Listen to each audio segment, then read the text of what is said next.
ati yagira ngo okuhereza ebizamu naco kibirishiriye ikindi kintu kigumire na munonga omyanya eine enkuuto mbi.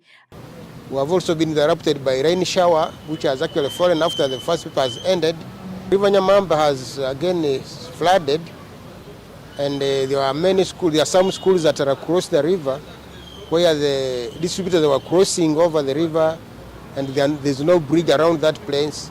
Therefore, they will be expected to be required to go and pass a long way, which actually may take a long time, and I'm sure we shall wait for them until beyond or even beyond midnight in order to reach us at the police station. My worry is whether my distributors will be able to come back from the mountains, because the river Nyamwamba is already flooding, river Sebwe is also flooding. So now we are here contemplating with the DO, where are these people going to pass to make sure that the examination reaches the police in time.